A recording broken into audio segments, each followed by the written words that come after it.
எல்லாரும் ஜெபிப்போம். இந்த மாலை நேரத்தில் கர்த்தருடைய சமூகத்தில் வந்திருக்கிற எல்லாரும் கண்களை மூடி ஆண்டவரை மாத்திரம் நோக்கி பார்ப்போம். எங்களை நேசிக்கிற எங்கள் இயேசுவே, உம்முடைய சமூகத்தில் பேரானந்தம், உம்முடைய சமூகத்தில் எங்களுக்கு நிம்மதி, உம்முடைய பாதத்தில் அமர்ந்திருக்கும் போது எங்கள் பிரச்சனைகளுக்கு தீர்வு கிடைக்கும் என்று நாங்கள் அறிந்திருக்கிறோம். அப்பா, இன்றைக்கு அநேக சூழ்நிலைகள் எங்கள் வாழ்க்கையில் இருந்தாலும் இந்த ஜெபத்தை முக்கியப்படுத்தி உம்முடைய பிள்ளைகளாகிய நாங்கள் எல்லாரும் ஆர்வத்தோடு உம்முடைய சமூகத்திற்கு நாங்கள் வந்திருக்கிறோம். ஜெபிக்கிறவர்களுடைய வாழ்க்கையில நிச்சயமாகவே விடுதலை உண்டாகும், சுகம் உண்டாகும், ஆரோக்கியம் உண்டாகும். ஜெபிக்கிறவர்களுடைய வாழ்க்கையில போராட்டங்கள், பிரச்சனைகள் அதிகரித்தாலும் அதன் நடுவே தப்பிச் செல்ல வழிகளை எங்கள் ஆண்டவர் இயேசு எங்களுக்கு காண்பிக்க போதுமானவராக இருக்கிறீர். அதுதான் எங்கள் வாழ்க்கையின் நம்பிக்கை. ஆண்டவரே ஸ்தோத்திரம். நாம் ஜெபிக்கும் போதே ஹல்லேலூயா பதில்களை தருகிற அற்புதமான ஆண்டவர். இந்த ஜெபத்தை நாம் அசட்டையா எண்ணாமல், இந்த ஜெபத்தில் கர்த்தர் இயேசு நமக்கு காண்பிக்கிற வழியில் நாம் நடந்து செல்வோமானால் நிச்சயமாகவே அந்த வழி நமக்கு ஒரு சிறப்பான வழியாக ஆண்டவர் நமக்கு தருவார். எத்தனை பேர் கர்த்தர் நல்லவர் என்பதை ருசித்திருக்கிறீர்கள்? ஆண்டவர் காட்டுகிற வழி நிச்சயமாகவே ஒரு நல்ல வழியாக தான் இருக்கும். மனுஷர்கள் காட்டுகிற வழிகள் எப்பொழுதுமே அது நம்மை வேற பாதையில தான் கொண்டு போய் விடும். ஆனால் இயேசுவினுடைய பாதத்தில் அமர்ந்து அவர் நமக்கு காண்பிக்கிற வழியின்படி நாம் நடந்தோமானால் நிச்சயமாகவே ஆண்டவர் நம்முடைய வாழ்வை மேன்மையாக வைப்பார், ஆசீர்வாதமாக வைப்பார் என்பதில் எந்த சந்தேகமும் இல்லை. இந்த சிலுவை தியான ஜெபம் என்பது நம்முடைய வாழ்வை நடத்தக்கூடிய வழிகளை காண்பிக்கக்கூடிய ஒரு கருவியாக இருக்கிறது. இந்த சிலுவை அண்டையில வந்து நாம் நிற்கும்போது பாவ பாரங்களை நீக்குகிற ஆண்டவர், சுமைகளை நீக்குகிற ஆண்டவர், நம்முடைய வேதனைகளை நீக்குகிற ஆண்டவர். அதனாலதான் நம்ம இதை கெட்செமனே ஜெபம் என்று சொல்கிறோம். இந்த கெட்செமனே ஜெபத்திற்குள் நாம் வரும்போது ஸ்தோத்திரம், நம்மை முழுமையாக கர்த்தர் நம்மை பரிசுத்தமாக்கி, நம்மை மாற்றம் உண்டாக்கி நம்முடைய வாழ்க்கையில அவர் நம்மை நடத்த போதுமானவராக இருக்கிறார்.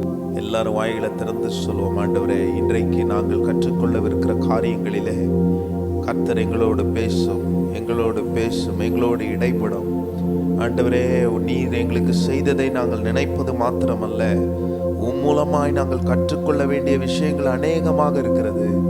இன்றைக்கு நீர் எங்களுக்கு என்ன வைத்திருக்கிறீரோ அதை நாங்கள் ஆண்டவரே கற்றுக்கொண்டு எங்கள் வாழ்க்கையில நாங்கள் அதை அபியாசப்படுத்த எங்களுக்கு நீங்க உதவி செய்யுங்க. ஆண்டவரே, இந்த ஜெபத்திற்கு வந்திருக்கிற ஆண்டவரே ஏறக்குறைய 8 நாட்களை நாங்கள் முடித்து விட்டோம்.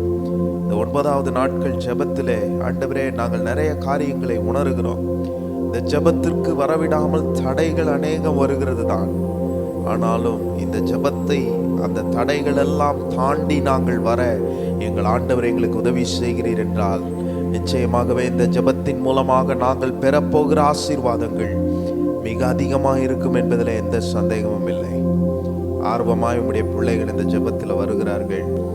இதற்கெல்லாம் ஆண்டவர் எங்களுக்கு பாராட்டின கிருபைகளுக்காக, இயேசுவை இன்னும் அறிந்து கொள்ள ஆண்டவரே மற்றவர்களும் அறிந்து கொள்ள இந்த இணையதளம் எங்களுக்கு பிரயோஜனமாக இருக்கிறதற்காக உம்மை நன்றியோடு நாங்கள் துதிக்கிறோம். ஆண்டவரே, இன்றைக்கு நீர் எங்களோடு கூட பேசுகிற உம்முடைய சிலுவை தியான ஆண்டவரே வார்த்தைகளை நாங்கள் கேட்க எங்கள் ஒவ்வொருவரையும் நாங்கள் அர்ப்பணித்து நாங்கள் ஜெபிக்கிறோம். ஆண்டவரே, தொடர்ந்து நீர் மகிமைப்படுவீராக. இயேசுவின் நாமத்தில் பிதாவே, ஆமென், ஆமென். இந்த 9ஆம் நாள் ஜெபத்துக்கு வந்திருக்கிற உங்கள் ஒவ்வொருவரையும் இயேசுவின் நாமத்தில் நாங்கள் வரவேற்கிறோம். நம்முடைய ஆண்டவர் ரொம்ப அற்புதமான ஆண்டவர். ஹல்லேலூயா. அவருடைய அன்பை நாம் ருசி பார்த்து அவர் மாறாத தேவன் என்பதை நாம் நினைத்து ஆண்டவரை உயர்த்த போகிறோம். ஒரு பாடலை நாம் பாடி கர்த்தர் நாமத்தை உயர்த்துவோம். Thank you Jesus. Hallelujah.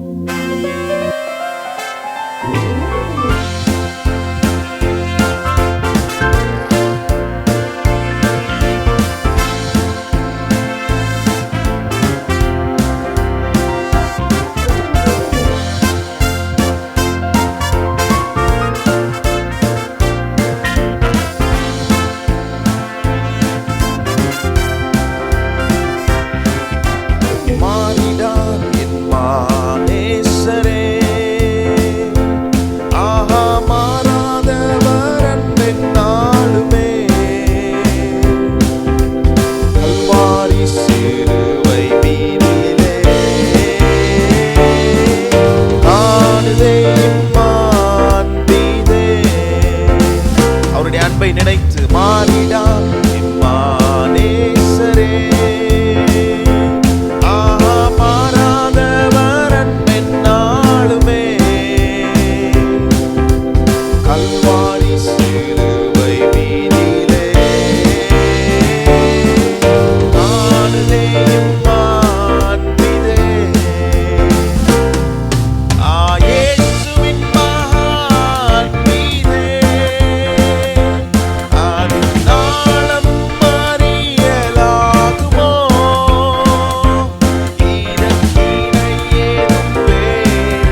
மாமியாக இருக்கையிலே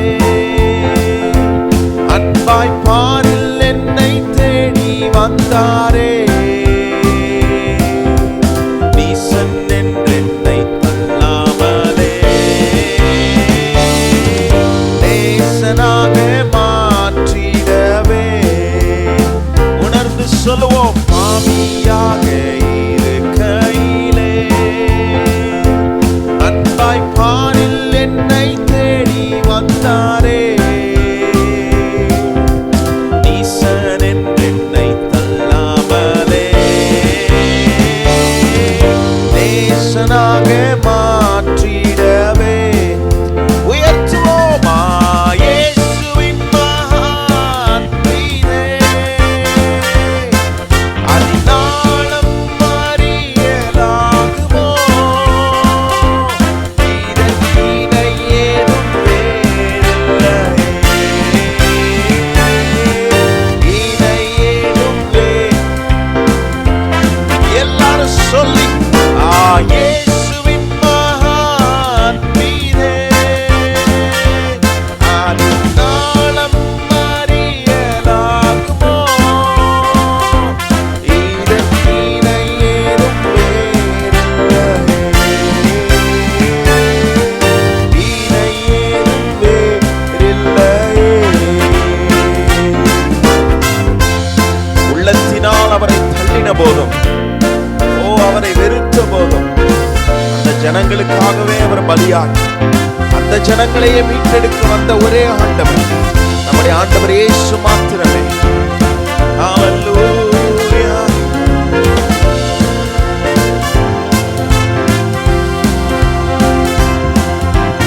உள்ளத்தால் அவரை தள்ளினும் தம் உள்ளம் போல் தனினா அல்லல் யாவும் தீரவே. ஆதிதேவன் பலியானாரே. ஓ உள்ளத்தால் அவரை தள்ளினும் தம் உள்ளம் போல நேசித்ததினா அல்லல் யாவும் அகற்றிடவே. ஆதிதேவன் பலியானாரே. ஓ இயேசுவின் மகான் மீதே அதினாலும் அறியலாகுமோ.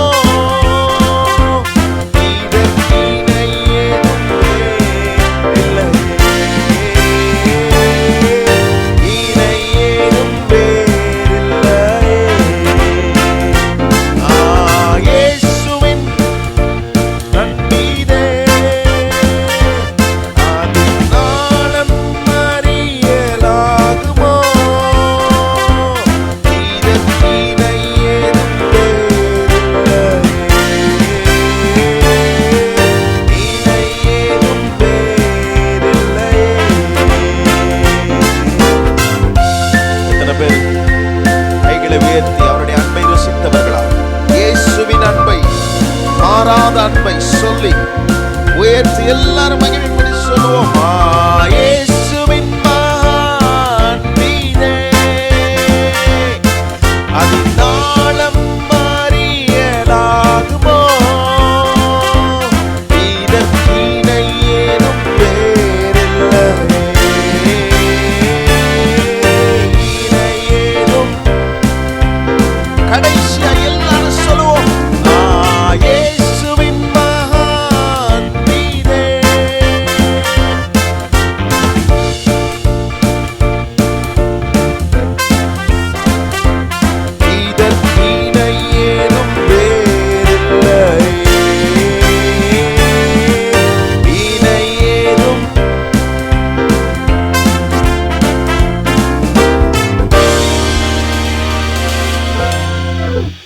ஹல்லேலூயா.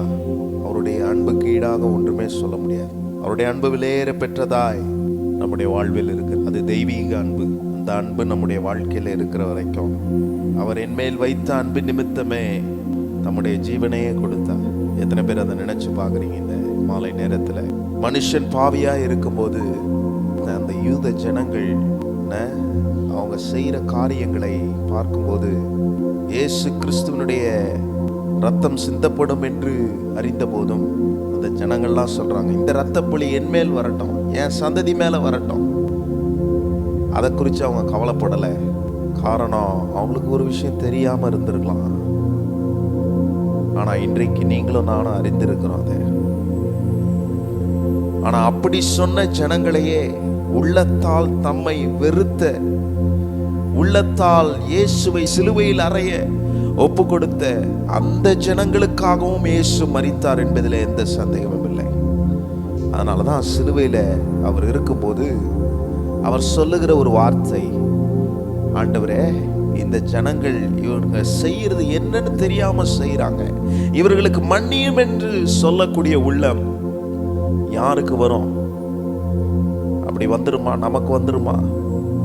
நமக்கு ஒருத்தவங்க தீமை செஞ்சிட்டாங்கன்னா அவங்க ஒரு ஆபத்தில் இருக்கும்போது நம்ம என்ன சொல்லுகிறவர்களா இருப்போம். ஆனால் இந்த இயேசு தீமை செய்தாலும் பாவம் செய்தாலும் மீறுதல்னு பைபிளில் போட்டிருக்கு. அதில் நான் ஆங்கிலத்தில் வாசிக்கும் போது அதில் டிரான்ஸ்கிரஷன் என்று சொல்லியிருக்கிறது ஆங்கிலத்தில். அப்போ அந்த டிரான்ஸ்கிரஷன்னா என்ன? உண்மையான அர்த்தம் என்னன்னா வரம்பு மீறி செய்கிறது தான். அதுதான் மீறுதல்னு அர்த்தம். வரம்புக்கு மீறி செய்தவர்களாய் இருந்த நம்மையும் தேடி இயேசு வந்து நம்மை ரட்சித்து அவர் நமக்காக சிலுவையிலே தம்முடைய ஜீவனை கொடுத்தார். என்ன சொல்ல வரேன்னா, இந்த ஆண்டவர் இயேசு எல்லாரையும் மன்னிக்கிற தேவன். இன்றைக்கு ஒருவேளை இந்த ஆன்லைன் மூலமாக பார்த்து கொண்டிருக்கிற அன்பான கர்த்தருடைய பிள்ளைகளை, நீங்கள் செய்கிற காரியங்களை பலர் மன்னிக்காமல் இருக்கலாம். அதனால் உங்கள் மனம் வேதனைப்பட்டு கொண்டிருக்கலாம். ஆனால் இயேசு மன்னிக்கிறவர், இயேசு மன்னிக்கிற தேவன். அவர் உங்களுடைய பாவத்தெல்லாம் நீக்கி உங்களை விடுதலை ஆக்குவார், உங்களை மன்னிப்பார். பிசாசு எப்பொழுதுமே உங்களுக்கு குற்ற உணர்ச்சியை கொடுத்து, இன்னைக்கு நான் ஏன் இதை சொல்றேன்னு எனக்கு தெரியல, உங்களை பலவிதமான பாதைக்குள் நடத்துவான். தற்கொலை முயற்சிக்கு உங்களை நடத்துவான். அப்படிப்பட்ட காரியத்தை யாராவது செய்ய தீர்மானம் எடுத்திருந்தீர்கள் ஆனால் இந்த ஜெபத்தை பார்க்கும் போதே ஒரு காரியத்தை நினையுங்கள். இயேசு உங்களை மன்னிக்கிறார், இயேசு உங்களை மன்னிப்பார், இயேசு உங்கள் பாவத்தை சுத்திகரிப்பார், உங்கள் காரியத்துக்கு உண்டான விமோச்சனத்தை இயேசு காண்பிப்பார் என்பதில் எந்த சந்தேகமும் இல்லை. எல்லாவற்றையும் மறந்து உங்களை ஏற்றுக்கொள்ளுகிற நல்ல தகப்பனவர். ஆகவே எந்த முடிவும் நீங்கள் விபரீதமாக எடுத்து விடாதபடிக்கு இந்த இயேசு வண்டே வாருங்கள். அவர் உங்களை காப்பாற்றுவார், உங்களை பாதுகாப்பார். இன்றைக்கும் இந்த நாளிலே இந்த அருமையான கெட்சமனே ஜெபத்துக்கு வந்திருக்கிற நாம் அவருடைய கெட்சமனே அனுபவத்துக்குள் நாம் போவோம். அவர் எப்படி ஜெபித்தாரோ அப்படி ஜெபிக்க நாம் நம்மை ஒப்பு கொடுப்போம். தொடர்ந்து நாம் கர்த்தர் சமூகத்தில் காத்திருப்போம். இயேசுவின் நாமத்தில் பிதாவே, ஆமென், ஆமென். உட்காருங்கள். இந்த கெட்சமனே ஜெபத்துக்கு வந்திருக்கிற அனைவரையும் வரவேற்கிறோம். எல்லாருக்கும் ஸ்தோத்திரம். இந்த மாலை நேரத்திலே நம்ம எல்லாரும் ஜெபிக்க வந்திருக்கிறோம். நமக்கு நேரம் குறைவாக இருக்கிறது. ஸ்தோத்திரம். இந்த ஜெபத்துக்கு வர எவ்வளவு போராட்டம், சரீரத்திலே போராட்டம், பலவீனங்கள், இவைகளின் மத்தியிலும் நாம் ஓடி வருகிறோம். நேற்று ஒரு பாட்டு பாடினோம், அவருடைய இரத்தத்தை குறித்து பாடினோம். இயேசுவின் இரத்தம் என்று சொல்லி, இரத்தமே, சிந்தப்பட்ட இரத்தமே. அந்த பாடல் உண்மையாகவே ரொம்ப ஆசீர்வாதமாக இருந்தது. நேற்று வராதவர்கள் அந்த யூடியூப்பில் அந்த பாடலும் அந்த செய்தியும் இருக்கும், கேட்டு பயனடையுங்கள். இன்றைக்கு அந்த வைத்துதான் நான் உங்களோடு பேச ஆவியில் ஏவப்படுகிறேன். அந்த ரத்தம், இயேசுவின் ரத்தம், பேசுகின்ற ரத்தம். அல்லேலூயா. இயேசுவின் ரத்தம். நீங்க பேசுங்க, நீங்களும் பேசணும். ஆண்டவருடைய ரத்தம் பேசும்போது நீங்க பேசாம இருக்கக்கூடாது. இயேசு கிறிஸ்து நமக்காக இந்த உலகத்திலே வந்து பிறந்தார். அந்த கிறிஸ்துமஸ் அன்றை அந்த நாளை கொண்டாடுகிறோம். அவர் நமக்காக இந்த உலகத்திலே வளர்ந்தார், ஊழியம் செய்தார், அற்புத அடையாளங்களை செய்தார். அவருடைய வந்த ஒரே நோக்கம் மறந்துடக்கூடாது, நம்மை ரட்சிக்க, நம்மை மீட்க, கல்வாரி சிலுவையில் ரத்தத்தை சிந்த, மரித்து 3ஆம் நாள் உயிரோடு எழும்ப. அதுக்கு தான் இயேசு இந்த உலகத்துக்கு வந்தார். அந்த திட்டத்தை எல்லாவற்றையும் அழகா செய்து முடித்தார். சிலுவையில் ரத்தம் சிந்தி, கல்வாரி சிலுவையில் பாடுகளை சகித்து, அவர் மரித்து 3ஆம் நாள் உயிரோடு எழுந்தார். அல்லேலூயா. நம்ம ஏன் இன்றைக்கு உலகம் முழுவதும் கிறிஸ்தவர்கள் அதிகமா இருக்கிறாங்க? சபைகள் எதிர்ப்புகளின் மத்தியிலே வளர்ந்து கொண்டே இருக்கிறது. பெரிய எழுப்புதலை ஏன் பார்க்கிறோம் என்றால், இயேசு மாத்திரம் மரித்து அடக்கம் பண்ணப்பட்டு அதோடு முடிஞ்சிருந்தா, சாத்தான் அதை தான் நினைச்சான், முடிஞ்சது எல்லாம். ஆனா அவருடைய உயிர்த்தெழுதல், நீங்க இன்றைக்கு சொல்லுங்க, நானும் உயிர்த்தெழுவேன், பிரச்சனையிலிருந்து உயிர்த்தெழுவேன். அல்லேலூயா. சூழ்நிலையிலிருந்து என்னை கர்த்தர் உயிர்ப்பிப்பார். அப்படியே முடங்கி போக மாட்டேன், கல்லறைக்குள் இருக்க மாட்டேன், செத்த பிணமா இருக்க மாட்டேன். இயேசு உயிரோடு எழுந்தது போல என்னையும் இந்த பிரச்சனையிலிருந்து உயிரோடு எழுப்புவார். அல்லேலூயா. கரங்களை தட்டி ஓ ரபா சந்தரா கபா. இந்த உலகத்திலே இயேசு நமக்காக ரத்தம் சிந்தி இன்றைக்கு நமக்காக அவர் பேசி கொண்டிருக்கிறார். அல்லேலூயா. எனவேதான் அவருடைய பேசுகின்ற ரத்தம் என்று இன்றைக்கு தியானிக்க போகிறோம். எல்லாம் சொல்லுங்க, பேசுகின்ற ரத்தம். பாஸ்டர்மா ஏற்கனவே அதை அவர்கள் அந்த வசனத்தை சொல்லி பிரசங்கித்தார்கள். ஆதியாகமம் 4ஆம் அதிகாரம் 2ஆம் வசனத்திலிருந்து 19ஆம் வசனம் வரைக்கும் பேசுகிற அந்த இரத்தத்தை நாம் பார்க்கிறோம். இந்த வசனத்திலிருந்து பூமியில சிந்தப்படுகிற மனிதனின் இரத்தம் பேசுகின்ற தன்மை உள்ளது என்று நமக்கு தெளிவாய் தெரிகிறது. ஆபேலின் இரத்தம் பழிவாங்கும் இரத்தம், ஆபேலின் இரத்தம் நியாயம் தீர்க்கும் இரத்தம். ஆனால் இயேசுவின் இரத்தம் நம்மை மீட்கிற இரத்தம், இயேசுவின் இரத்தம் நம்மை ரட்சிக்கிற இரத்தம். அல்லேலூயா. மன்னிப்பை கொடுக்கிற இரத்தம். அல்லேலூயா. எபிரேயர் 12ஆம் அதிகாரம் 24வது வசனத்திலே மறுபடியும் சொல்லுகிற, எபிரேயர் 12ஆம் அதிகாரம் 24ஆம் வசனத்திலே இயேசுவின் இரத்தம் நம்மை மீட்கும் இரத்தம். லூக்கா 23:34 மன்னிப்பின் இரத்தம், இயேசுவின் இரத்தம். அல்லேலூயா. ஆகவே இயேசு கிறிஸ்து அவருடைய இரத்தம் எதை பேசுகிறது என்று ஒரு 4 காரியத்தை வேகமா சொல்லி முடிக்க போறேன். நாம் ஜெபிக்க போகிறோம். இன்றைக்கு அவருடைய இரத்தம் எங்கெல்லாம் தெளிக்கப்பட வேண்டும் என்று சொல்ல போறேன். நீங்க இதுவரைக்கும் அப்படிப்பட்ட என் மேலேயே என்னை ரட்சியும் உங்களுடைய இரத்தத்தால் என்னை கழுவும் ஜெபம் பண்ணவங்க, இப்ப இன்னொரு அனுபவத்தை நாம் தெரிந்து கொள்ள போகிறோம். முதலாவது, இயேசு கிறிஸ்துவின் இரத்தம் மீட்பை பேசும் இரத்தமா இருக்கிறது. இயேசு கிறிஸ்துவின் இரத்தம் மன்னிப்பை பேசுகின்ற இரத்தமா இருக்கிறது. இயேசு கிறிஸ்துவின் இரத்தம் பாதுகாப்பை பேசுகின்ற இரத்தமா இருக்கிறது. இயேசு கிறிஸ்துவின் இரத்தம் சமாதானத்தை பேசுகின்ற இரத்தமா இருக்கிறது. முதலாவது நான் சொன்னேன், இயேசு கிறிஸ்துவின் இரத்தம் மீட்பை பேசும் இரத்தம். இந்த உலகத்தில் வாழும் ஒவ்வொருவரும் இயேசு கிறிஸ்துவின் இரத்தம் நமக்காக சிந்தப்பட்டிருக்கிறது என்று விசுவாசிக்க வேண்டும். அவருடைய இரத்தம் தான் பாவங்களை மன்னிக்கிறது, வியாதிகளை குணமாக்குறது. ஆகவே சிந்தி நம்மை மீட்டெடுத்தார். அவருடைய இரத்தத்தை சிந்தி நம்மை ரட்சித்தார். நமக்காகத்தான் இதை செய்தார். எனவே நாம் அவரை சொந்த ரட்சகராய் ஏற்றுக்கொள்ள வேண்டும். இதை கேட்டுக்கொண்டிருக்கிற நீங்க யாரா இருந்தாலும், யூடியூப்ல தூரமான இடத்திலிருந்து நீங்கள் இந்த வார்த்தை கேட்டுக்கொண்டிருப்பீர்களானால், இயேசு கிறிஸ்துவின் இரத்தம் கிறிஸ்தவர்களுக்கு மாத்திரம் சிந்தப்படவில்லை. இன்றைக்கு நம்ம செய்கிற அருமையானவர்களே, பூஜை செய்கிற அருமையானவர்களே, உங்களுக்காக இயேசுவின் இரத்தம் சிந்தப்பட்டது.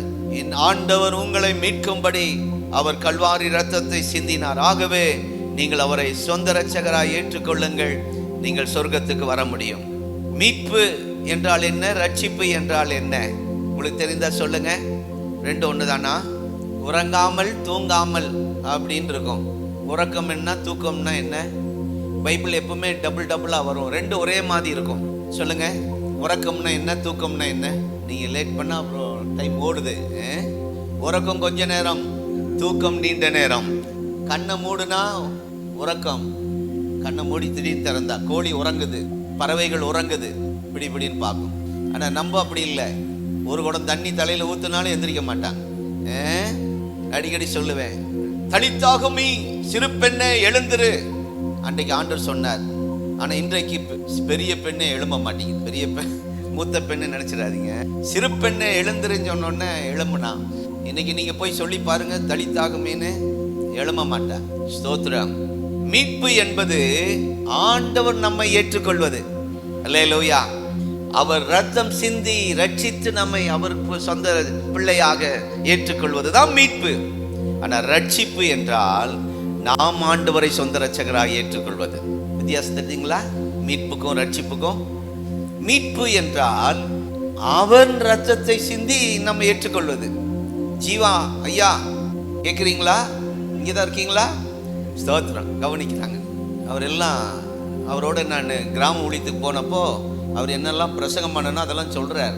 அப்போனா உள்ள ஸ்டோர் ஆகுது. சிலர்லாம் உள்ளே வந்தால் கவனம் வேற எங்கேயோ இருக்கும். மீட்பு என்றால் அவர் நம்மை ரட்சிப்பது, அவர் நம்மை ஏற்றுக்கொள்வது. ஆனால் ரட்சிப்பு என்பது நாம் ஆண்டவரை ஏற்றுக்கொள்வது, ரட்சகராய் ஏற்றுக்கொள்வது. அதுதான் ரட்சிப்பு. உதாரணத்துக்கு ஆதாம் ஏவாள் தேவ சாயலால் படைக்கப்பட்டார்கள். இவர்களின் பரிசுத்தமாய் நீதிமானாய் வாழ்ந்து வந்தார்கள். பிசாசு பாவத்திலே தள்ளினான். தேவனுக்கும் மனிதனுக்கும் ஒரு பிரிவினை உண்டாக்கினான். பாவம் செய்ததினால் தேவனுக்கு பயந்து போய் ஒளிந்து கொண்டார்கள். அந்த நேரத்திலே பாவம் செய்தவுடனே தேவனை தேடி அவர்கள் செல்லவில்லை. கவனிங்க, அவங்க தான் போயிருக்கணும். நம்ம அப்படிதான் நினைக்கிறோம். நம்ம பிள்ளைங்க தப்பு பண்ண நம்ம கிட்ட வந்து மன்னிப்பு கேட்கணும்னு நினைப்போம். ஆனால் ஆதாம் ஆண்டவரை தேடி போகவில்லை. சரி, ஆண்டவரும் பார்த்து அவங்க வரட்டும் அப்படின்னு காத்திருக்கவில்லை. கவனிக்கிறீங்களா? வேற கதைகள், ரட்சிப்பின் கதைகள், சொர்க்கத்துக்கு போகிற கதைகள்லாம் நிறைய இங்கெல்லாம் படிச்சிருக்கலாம். ஆனால் இங்கே பைபிளில் ஒரு சம்பவம் எனக்கு ஆச்சரியமாக இருக்கு. பாவம் செய்த ஆதாம் ஏவாள் ஆண்டவரை தேடி போயிருந்து மன்னிப்பு கேட்க போயிருக்கணும், போகலை. ஆண்டவரும் ஆதாம் வரட்டும் என்று வெயிட் பண்ணல, காத்திருக்கல. வாங்க, நீங்க தானே தப்புன்னு இன்னைக்கு தான் என்கிட்ட வரணும் அப்படின்னு காத்திருக்கல. தேவன் தாமே அவர் ஆதாமை தேடி சென்றார். அல்லேலூயா, ஸ்தோத்திரம். வித்தியாசம் புரியுதுங்களா? நான் சொல்றது கேட்குறீங்களா? கவனிக்கிறீங்களா? நம்முடைய ஆண்டவர் எவ்வளோ அன்புள்ள தேவன். அவருடைய ரத்தம் எப்படிப்பட்ட ரத்தம் என்பதை ஆவியானவர் நமக்கு உணர்த்தி கொண்டிருக்கிறார். என்ன சொல்றேன்னா, ஆதாம் தான் தேடி போய் மன்னிப்பு கேட்டிருக்கணும். அவன் தான் தப்பு பண்ணான் போல. சரி, அவனாவது வரட்டும் பார்க்கலான்ட்டு அவர் வெயிட் பண்ணல. நீ தாண்டா தப்பு பண்ண, வாடா அப்படின்னு வெயிட் பண்ணல. ஆதாமை தேடி சென்றார். நம்முடைய ஆண்டவர் தேடி வந்த தெய்வம். சத்தமா சொல்லுங்க, என்னை தேடி வந்த தெய்வம். அப்படிதானம்மா? சொந்தக்காரங்கள்லாம் எப்படியோ இருக்கிறாங்க, உறவினர்லாம். ஆனால் உங்களை தேடி வந்தார், என்னை தேடி வந்தார். அதுதான் ஒரு அருமையான தேடி வந்த தெய்வம் இயேசு என்ற ஒரு அருமையான பாட்டு இருக்குல்ல. கர்த்தருக்கு ஸ்தோத்திரம். அதை தான் நாம் இங்கே பார்க்கிறோம். அதே போலவே உங்களுடைய வாழ்க்கையிலும் ஆண்டவர் இயேசு கிறிஸ்து உங்களை ஒரு நாள் தேடி வந்தார். ஆதாம் ஏவாள் பாவம் செய்த அந்த பாவத்தை சுட்டி காட்டி அவர்களை வேதனைப்படுத்தவில்லை. அவர்கள் செய்த பாவத்துக்கு ஒரு தண்டனை கொடுத்தார். அதே நேரத்தில் ஒரு நல்ல செய்தி சொல்கிறேன், மீட்புக்கான வழியும் அவர் சொல்லிக் கொடுத்தார். அதுதான் நம்முடைய ஆண்டவர். இந்த உலகம் செய்த பாவத்துக்கு தண்டனை கொடுக்கிறது. இந்த மற்ற ஜனங்கள் செய்த பாவத்துக்கு உடனே தண்டனை கொடுக்கிறார்கள். ஆனால் நம்முடைய ஆண்டவர் அந்த பாவத்தை சுட்டி காட்டி வேதனைப்படுத்தவில்லை, ஒரு தண்டனை கொடுத்தார். ஆனால் அதே நேரத்தில் அவர்களுக்கு ஒரு மீட்பின் திட்டத்தை கொடுத்தார். கரங்களை உயர்த்தி ஒரு அலிலியா சொல்லுவோம். ஒரு மீட்பின் திட்டத்தை கொடுத்தார். அதுதான் ஆச்சரியம். அது உங்கள் எல்லாருக்கும் தெரியறதுனால வேகமா போயிடுறேன். அங்கே ஒரு மிருகம் அடிக்கப்பட வேண்டும், தோல் உரிக்கப்பட வேண்டும், ரத்தம் சிந்தப்பட வேண்டும் என்ற ஒரு திட்டத்தை அங்கே ஆதியாகமத்திலேயே கொடுத்துட்டார். ஏன்னா அவங்களுக்கு பாவம் செய்து அவங்க அதுக்கு முன்னாடி என்ன ட்ரெஸ் போட்டிருந்தாங்க? ஒன்றுமே இல்லை, மகிமையால் மூடி இருந்தாங்க. பாவம் செய்த போது நிர்வாணி என்ற ஒரு வெட்கம் வந்துச்சு. அப்போ அவர்களுக்கு என்ன உடை கொடுத்தார்? தோல் உடை கொடுத்தார். கவனிக்கிறீங்களா? அப்ப தோல் உடை கொடுத்து அங்க என்ன அடிக்கப்பட்டது? ஐயா சொல்றீங்களா? அங்கே ஆடு அடிக்கப்பட்டிருக்கு. அந்த தோல் உடை அவர்களுக்கு கொடுத்தார். அதுதான் மீட்பின் திட்டம். வெறும் தண்டனை கொடுக்காமல் கொடுத்தது மாத்திரமல்லாமல் ஒரு மீட்பின் திட்டத்தையும் ஆண்டவர் அவர்களுக்கு அந்த காரியத்தை செய்தார். ஆகவே நம்முடைய ஆண்டவர் மீட்பின் மூலமாய் அவருடைய ரத்தம் நம்மோடு கூட பேசுகிறது. இரண்டாவது, மன்னிப்பை பேசும் ரத்தம். பாவம் செய்தவுடன் ஆதாம் ஏவாளுடைய கண்கள் திறக்கப்படுகிறது, அவங்களுடைய காரியங்கள்லாம் வெளிரங்கமாய் ஆகிறது. கிருபையுள்ள தேவன் அவருடைய பாவங்களை மூடுகிறவராக இருக்கிறார். ஆண்டவர் ஒரு நாள் வெளிப்படையாய் கடிந்து கொள்ள மாட்டார். அது மாத்திரமல்ல, பாவத்தை எப்படி மேற்கொள்ள வேண்டும் என்று ஆதாம் கற்றுக் கொடுத்தார். பாவம் மன்னிக்கப்பட ரத்தம் சிந்தப்பட வேண்டும். எங்கே ரோட்ல நின்று ஓப்பனியெல்லாம் போடுவாங்க. அந்த பிரசங்க நேரத்தில் எபிரேயர் 9:22 பேசாம அந்த பிரசங்கத்தை முடிக்க மாட்டாங்க. எந்த பாசம் அங்க என்ன சொல்லப்பட்டிருக்கிறது? எபிரேயர் 9:22 ஒரு அருமையான ஒரு வசனத்தை பார்க்கிறோம். உடனே போடுறாங்க. ரொம்ப சந்தோஷம். இரத்தத்தினாலே சுத்திகரிக்க, எல்லாம் இரத்தத்தினாலே சுத்திகரிக்கப்படும். இரத்தம் சிந்துதல் இல்லாமல் பாவ மன்னிப்பு இல்லை. ஆமென். மன்னிப்பு உண்டாகாது. இதுதான் வேதத்தின் மைய வார்த்தை என்று சொல்ல முடியும். இரத்தம் சிந்துதல் இல்லாமல் மன்னிப்பு உண்டாகாது, பாவ மன்னிப்பு இல்லை. இன்றைக்கு உங்களை என்னை அவருடைய ரத்தத்தால் ஆண்டவர் கழுவி இருக்கிறதற்காக கரங்களை உயர்த்தி துதிப்போம். ஹல்லேலூயா. இன்னும் கழுவப்படாதவர்கள் இந்த பிரசங்கத்தை கேட்டுக்கொண்டிருக்கும் போதே இன்றைக்கு உங்களுக்கு ஒரு மீட்பின் திட்டத்தை கர்த்தர் உங்கள் மேல் வைத்திருக்கிறார். மன்னிப்பை பேசுகின்ற ரத்தம். பழைய ஏற்பாட்டில் அநேக முறை பலி செலுத்தப்பட்டது. நிறைய ஆடுகள் பலி செலுத்தினார்கள். ஆனால் புதிய ஏற்பாட்டுக்கு வரும்போது ஒரே தரம் பலியானார் நம்முடைய இயேசு கிறிஸ்து நமக்காக. அதுக்கு பின்னாடி இப்போ நம்ம எதுவும் பலி செலுத்த வேண்டியதில்லை. பழைய ஏற்பாட்டு ஜனங்களை மீட்பதற்காக ஆண்டவர் நோவா, ஆபிரகாம், ஈசாக்கு இவர்களெல்லாம், இந்த பரிசுத்தவான்கள் எல்லாம் பலிகளை செலுத்தினார்கள். ஏராளமான பலிகளை செலுத்தினார்கள். ஆனால் புதிய ஏற்பாட்டுக்கு பிதாவானவர் தம்முடைய சொந்த குமாரனை நமக்காக பலியாக அனுப்பினார். ரத்தம் சிந்துவதற்காக, நமக்கு மன்னிப்பை தருவதற்காக. கர்த்தருடைய நாமத்துக்கு ஸ்தோத்திரம். ஆகவே மன்னிப்பை பேசுகின்ற ரத்தம். இன்றைக்கு ஆண்டவரிடத்திலே மன்னிப்பை பெற்றுக்கொள்ளுங்கள். அந்த ரத்தம் உங்களை மன்னிப்பதாக. அல்லேலூயா. உங்க பாவத்தை யாரும் மன்னிக்கலையோ கவலைப்படாதீங்க, இயேசு இன்றைக்கு உங்களை மன்னிப்பார். ஜான் வெஸ்லி ஒரு நாள் கிராமத்துக்கு ஊழியத்துக்கு போய் கொண்டிருந்தார். ஊழியத்துக்கு செல்லுகிற வழியில் திடீரென்று ஒரு திருடர்கள் கூட்டம் வந்து அவரை சுற்றி பிடித்து கொண்டார்கள். வழிப்பறி திருடர்கள். அவரிடத்தில் இருந்த கொஞ்சம் பணம், அவரிடத்தில் இருந்த புஸ்தகங்கள், என்ன புஸ்தகம்? பைபிள் எல்லாம் திருடிக்கிட்டு அவங்க ஓடுறாங்க. அவங்கள கூப்பிட்டு சொன்னாரு, இது உங்க வாழ்க்கைக்கு, நீங்க என்கிட்ட இருந்து பிடுங்கிட்டு போறீங்களே இந்த பணமும் பைபிளும் இந்த புக்கெல்லாம், இது உங்க வாழ்க்கைக்கு நிரந்தரம் அல்ல. இயேசு கிறிஸ்துவின் ரத்தம் உங்கள் வாழ்க்கையை மாற்றும் என்று சொல்லி அனுப்பினார். ஜெபம் பண்ணி, இது உங்களை, நீங்க இந்த பணத்தை பிடுங்கிட்டு போறீங்க, இந்த புக்கெல்லாம் பிடுங்கிட்டு போறீங்க பைபிள்லாம், ஆனால் அது உங்களுக்கு நிரந்தர ஆசீர்வாதம் அல்ல. உங்களுக்கு நிரந்தர ஆசீர்வாதம் இயேசு கிறிஸ்துவின் ரத்தம். நிச்சயமா இந்த ரத்தம் உங்களை ரட்சிக்கும் சொல்லி அனுப்பிட்டார். சில நாட்களுக்கு பிறகு அவர் ஜான் வெஸ்லி ஒரு சர்ச்சில் போய் உங்களை போல உட்கார்ந்துருக்கிறாரு. அந்த சர்ச்சில் ஒருத்தன் மேடையில் வந்து சாட்சி சொல்கிறான். ஜான் வெஸ்லி உட்கார்ந்துருக்கிறது அந்த திருடனுக்கு தெரியாது. அவன் சொல்கிறான், நாங்கள் ஒரு காலத்தில் அநேக அந்த நாட்டை விட்டு நாடு கடந்து போகிறவர்களை நாங்கள் கள்ளர், அதாவது என்ன சொல்கிறது, அவங்க பறிப்பவர்கள், வழி கொள்ளையர்கள். அந்த காரியத்தை பரம்பரையாய் நாங்கள் செய்து கொண்டிருந்தோம். ஆனால் ஒரு மனிதன் எங்கள் ஏரியாவுக்கு வந்தார்.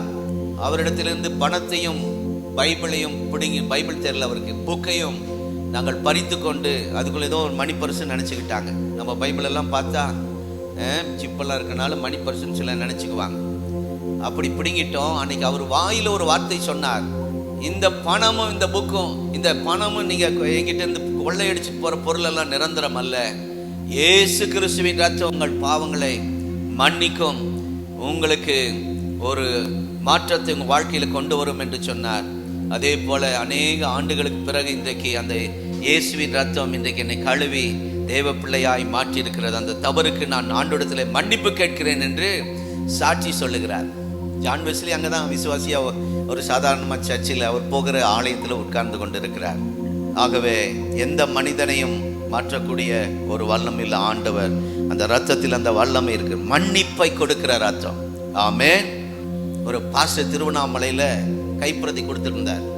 அன்றைக்கு அந்த திருவண்ணாமலை ஃபங்க்ஷன், அந்த தீபம் ஏற்றுகிற நாள். அப்போது இருக்கும்போது ஒரு போலீஸ்காரனுக்கு கோவம், ஏயா பாதுகாப்புக்கு எங்களை போட்டிருக்காங்க. எங்களை மீறி நீ தைரியமா இவங்க எல்லாம் பக்தியா சாமி கும்பிட்டுருக்காங்க, இந்த உன் சாமியை சொல்ல வரையான்னு எட்டி நெஞ்சு மேலே உதைச்சாராம். சூக்காலில் உதைச்சி அவரை கீழே உருட்டி விட்டாராம். ஒரு உயரமான இடத்துல அவர் நேராக போய் வீட்டுக்கு போய் ஜெபம் பண்ணிக்கிட்டே இருந்த உடம்பெல்லாம் காயம். அவங்க மனைவி பார்த்து அழுகுறாங்க, என்னாச்சு ஊழியத்து போனீங்க இப்படி அவங்கள தைரியப்படுத்தி ஜெபம் பண்ணிக்கிட்டே இருந்தாராம். இந்த உதைச்சவன் வீட்டுக்கு போறதுக்குள்ள அவனுக்குள்ள உடம்பெல்லாம் எரிய ஆரம்பிச்சிடும். அந்த எரிச்சல் வரும்போது அவன் ஐஸ் வாட்டர் எடுத்து ஊற்றி பார்க்குறான், எரிச்சல் நிற்கல. டாக்டர்கிட்ட ஓடி போய் இன்ஜெக்ஷன் பண்ணி பார்க்குறான், அந்த எரிச்சல் நிற்கல. அப்போது அவங்க மனைவி சொன்னாங்களா, இன்ஸ்பெக்டர் மனைவி, ஏதாவது இன்றைக்கு விசேஷத்தில் சாமியாரை ஒரு பக்திமான ஏதாவது பண்ணிட்டீங்களா, திட்டிட்டீங்களா, அடிச்சிட்டிங்களா, கடவுள்கிட்ட மன்னிப்பு கேளுங்க. அவர் யோசனை பண்ணிட்டு சொன்னார், ஆமாம், ஒருத்தன் கிறிஸ்தவன் வந்தான், பைபிளை பிடிங்கி கீழே வீசி அவனை எட்டி உதைச்ச கீழே தள்ளி விட்டேன், அவனை அடித்தேன்.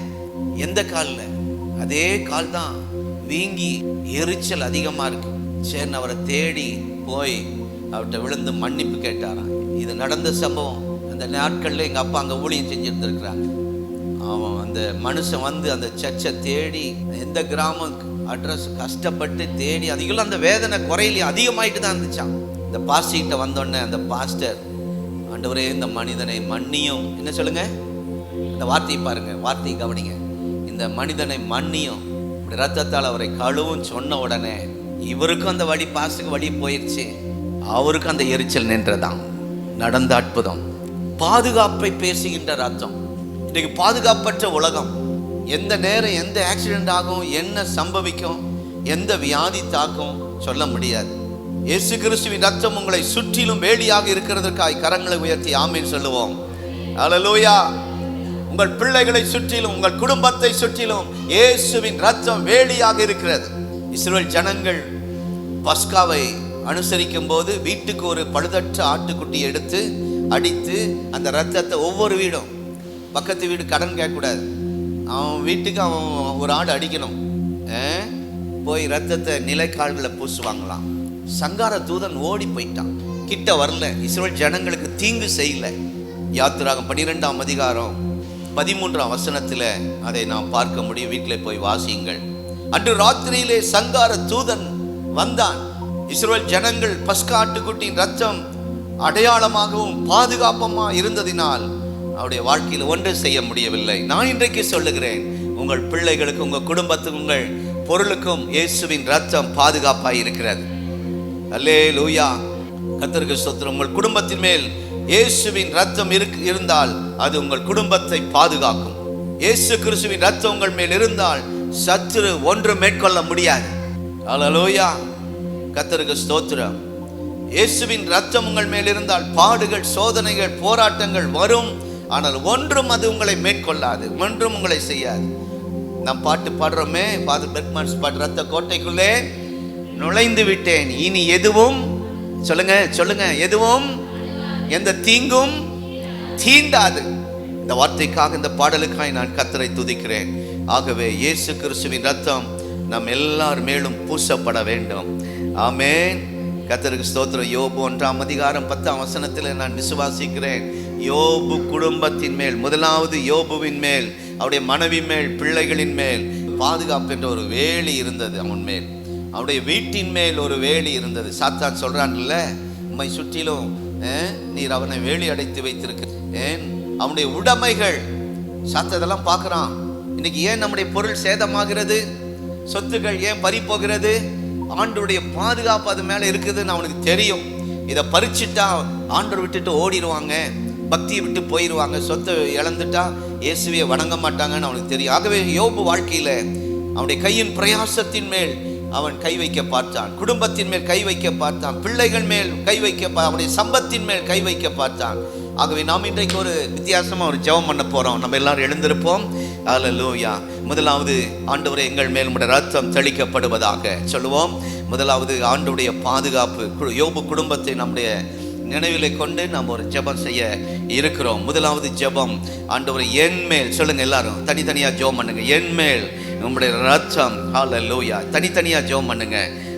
ஆமென். ஹல்லேலூயா. என் மேல். ஆமென். நாம் விசுவாசத்தோடு இந்த வாயில அறிக்கை பண்ணி சொல்லி ஜெபம் பண்ண போறோம். இயேசுவின் ரத்தம் என் மேல் பூசப்படுவதாக. சொல்லுங்க சொல்லுங்க சொல்லுங்க. ஹல்லேலூயா. ஆண்டவர் அந்த ரத்தம் உங்கள் மேல் பூசப்படும் போது சத்துரு ஒன்றும் செய்ய முடியாது, உங்களை மேற்கொள்ள முடியாது. ஹல்லேலூயா ஹல்லேலூயா ஹல்லேலூயா.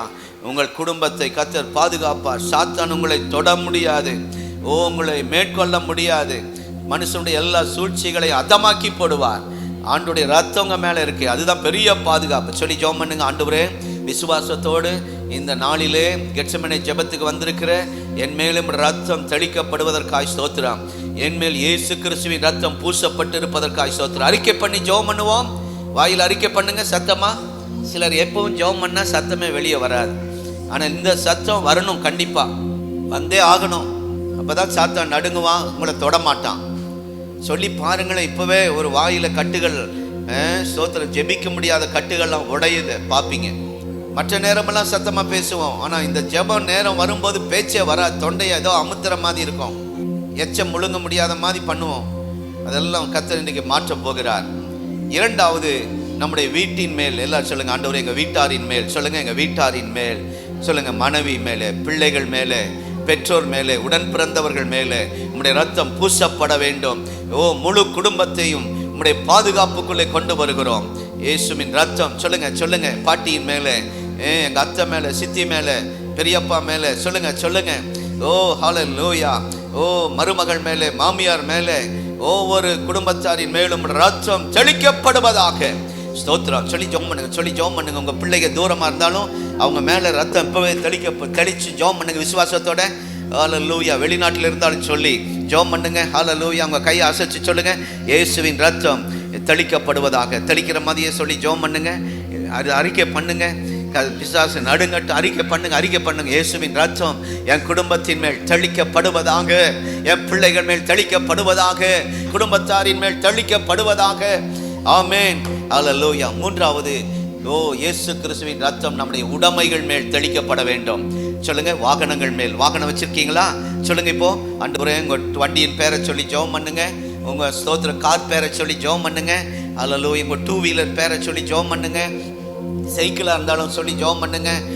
ஸ்தோத்திரம். சொல்லுங்க, உங்க வாகனம் பேரை நம்பரும் சொல்லி சேர்த்து முடிஞ்ச ஞாபகம் இருந்தா சொல்லி ஜெபம் பண்ணுங்க. உங்களுடைய ரத்தத்தை தெளிக்கிறேன், இயேசுவின் ரத்தத்தை என் வாகனத்தின் மேல் தெளிக்கிறேன். நான் வளர்த்துகிற ஆடு மாடுகள் கோழிகள் மேல் உங்களுடைய ரத்தத்தை தெளிக்கிறேன். எனக்கு வீட்டுக்குள்ளே தந்திருக்கிற நல்ல பொருட்கள் மேல் உங்களுடைய ரத்தத்தை தெளிக்கிறேன். சொல்லுங்க சொல்லுங்க, இயேசுவின் ரத்தம் பூசப்படட்டும் இப்பொழுது இப்பொழுது. சொல்லுங்க சொல்லுங்க. ஃப்ரிட்ஜ் மேலே, குக்கர் மேலே, கேஸ் அடுப்பு மேலே. ஹல்லேலூயா. ஸ்தோத்திரம் ஸ்தோத்திரம். மிக்ஸி மேலே. ஆமென். ஹல்லேலூயா. கிரைண்டர். சொல்லுங்க, எல்லா பொருட்கள் சொல்லி ஜெபம் பண்ணுங்க. ஹல்லேலூயா. பீரோ மேலே ரத்தம் தெளிக்கப்படட்டும். ஆண்டவரே ஸ்தோத்திரம். வாஷிங் மிஷின் மேலே ரத்தம் தெளிக்கப்படட்டும். ஹல்லேலூயா ஹல்லேலூயா. வீட்டில் இருக்கிற எல்லா உடைமைகள் மேலும் பொருட்களின் மேலும் ரத்தத்தை தெளிங்க, ரத்தத்தை தெளிங்க. இயேசுவின் ரத்தம் ஜெயம், இயேசுவின் ரத்தம் ஜெயம். சொல்லுங்க சொல்லுங்க சத்தமா. இயேசுவின் ரத்தம் ஜெயம், இயேசுவின் ரத்தம் ஜெயம், இயேசுவின் ரத்தம் ஜெயம். ஹல்லேலூயா. ஸ்தோத்திரம். வேற யார் பேரை சொன்னீங்கனாலும் பிசாசு ஓட மாட்டான். இந்த இயேசுவின் ரத்தத்தை சொன்னீங்கன்னா தான் அவன் ஓடுவான். ஆகவே நம்முடைய உடைமைகள் மேல், இயேசுவின் பொருட்கள் மேலே அவன் அழிக்க முயற்சி செய்கிறான். பொருட்களை அழிக்க முயற்சி பண்ணுங்க. உங்க காரை பிடுங்க பார்க்குறான், வாகனத்தை பிடுங்க பார்க்குறான். அது மேலே நம்முடைய ரத்தம் தெளிக்கப்படட்டும். இயேசு கிறிஸ்துவின் ரத்தம் ஹல்லேலூயா காரின் மேல் இருக்கிறதுக்காய் ஸ்தோத்திரம். வீண் செலவுகள் வரக்கூடாது, வீணான ரிப்பர்கள் வரக்கூடாது. ஆமென். அறிக்கை பண்ணுங்க, அறிக்கை பண்ணுங்க. ஆண்டவரே, வீட்டில் இந்த சில பொருட்கள் அடிக்கடி ரிப்பர் ஆகிட்டே போகுது. ஸ்தோத்திரம். நேற்று ஒரு சகோதரி சொன்னாங்க, வருத்தப்பட மாட்டாங்கன்னு நினைக்கிறேன். தூரத்துலேருந்து அவங்க கேட்பாங்க, பாஸ்டர் வாங்க, வீட்டில் இருக்கிற ஃபேன் ஓடலை என்று ஒவ்வொன்றா சொல்லிக்கிட்டு வந்தாங்க. அந்த வீட்டுக்குள்ளே எல்லாமே ரிப்பராக இருக்குது. ஸ்தோத்திரம். கடைசி கணவனாரும் அவரும் ரிப்பராக தான் இருக்கிறார். எல்லாம் சொன்னாங்க. அவங்களுக்காக நைட்டு ஜெபம் பண்ணியிருக்கோம். இன்றைக்கு அவங்க மேலே கர்த்தருடைய ரத்தம் தெளிக்கப்படட்டும். அவங்களுடைய வீட்டின் மேலே, ஃபேன் மேலே ரத்தம் தெளிக்கப்படட்டும். ஹல்லேலூயா. சொல்லி ஜெபம் பண்ணுங்க, சொல்லி ஜெபம் பண்ணுங்க. ஆமென். ஹல்லேலூயா ஹல்லேலூயா. ஜெபிச்சுக்கிட்டே இருங்க, ஜெபம் பண்ணிக்கிட்டே இருங்க. ஆண்டவரே, வீண் செலவுகள் வரக்கூடாதப்பா என்று அறிக்கை பண்ணுங்க, அறிக்கை பண்ணுங்க. ஹல்லேலூயா. கடைசியாக கையின் பிரயாசத்தின் மேல் ஸ்தோத்திரம். சொல்லுங்க, கையை நீட்டுங்க. ஆண்டவர்கிட்ட கை நீட்டி சொல்லுங்க, ஆண்டவரே என் வேலை, என் தொழில், என் படிப்பு, ஸ்தோத்திரம், படிக்கிற பிள்ளைகள், அதெல்லாம் உங்கள் கையின் பிரயாசம். சொல்லுங்க, கையின் பிரயாசத்தின் மேல் இயேசுவின் ரத்தம் தெளிக்கப்படுவதாக.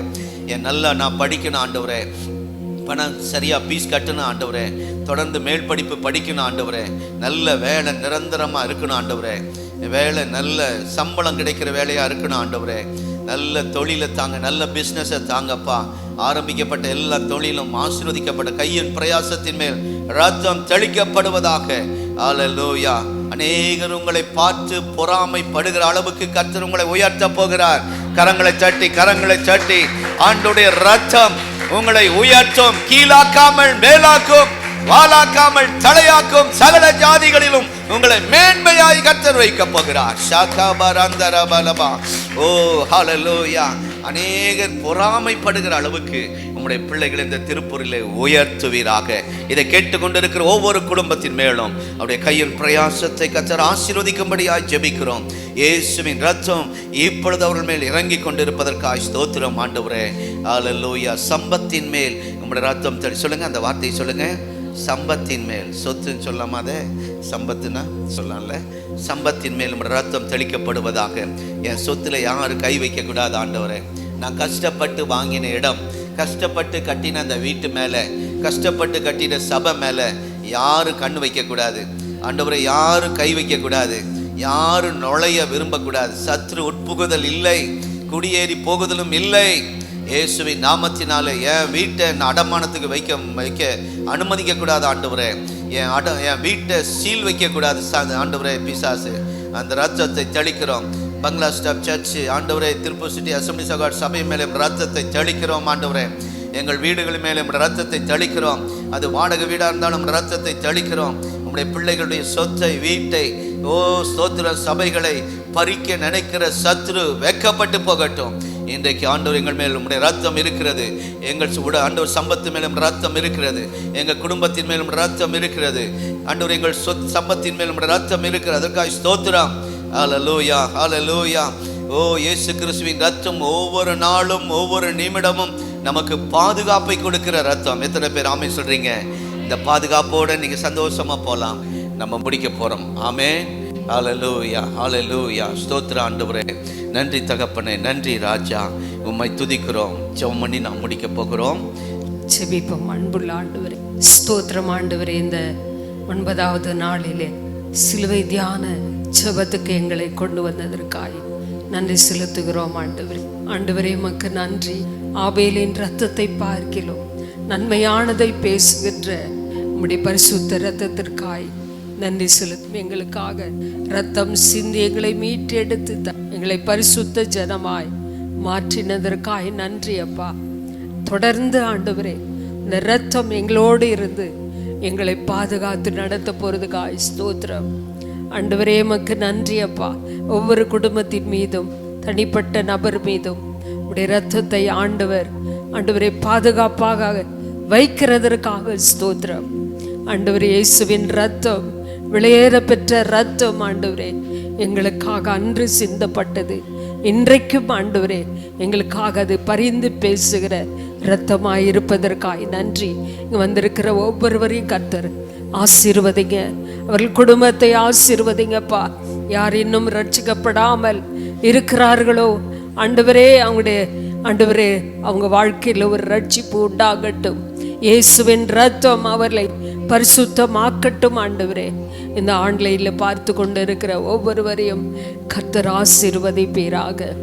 அவர்களும் உடைய இரத்தத்துக்குள்ளே மறைந்து கொள்ள உதவி செய்வீராகப்பா. ஆண்டவரை பாதுகாப்பற்ற உலகத்தில் இருக்கிறோம். பல போராட்டங்கள், வியாதிகள், துன்பங்கள், பிசாசின் கிரியைகள் வந்து தாக்குகிறது. அதன் மத்தியிலும் இயேசுவின் ரத்தம் எங்களுக்கு ஆயத்தமாய் இருப்பதற்காய் நன்றி தகப்பனே.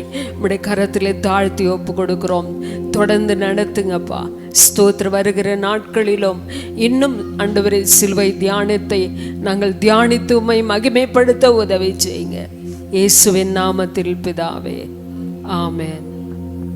என் ஆத்துமாவே கர்த்தரை ஸ்தோத்திரி, என் முழு உள்ளமே அவருடைய பரிசுத்த நாமத்தை ஸ்தோத்திரி. என் ஆத்துமாவே கர்த்தரை ஸ்தோத்திரி, கர்த்தர் செய்த சகல உபகாரங்களை மறவாதே. ஆமென். நம்முடைய கர்த்தராகிய இயேசு கிறிஸ்துவின் கிருபை, பிதாவாகிய தேவனுடைய அன்பு, பரிசுத்த ஆவியானுடைய ஐக்கியம் இந்த நாளிலும் கெத்செமனே ஜெபத்துக்கு வந்த ஒவ்வொரு குடும்பத்தோடும், தூரத்திலிருந்து எங்களோடு இணைந்திருக்கிற ஒவ்வொரு குடும்பத்தோடும், தேவ பிள்ளைகளோடு, பிஸ்னஸோடும் இன்றும் சதா காலமும் நிலைத்திருப்பதாக. ஆமென், ஆமென்.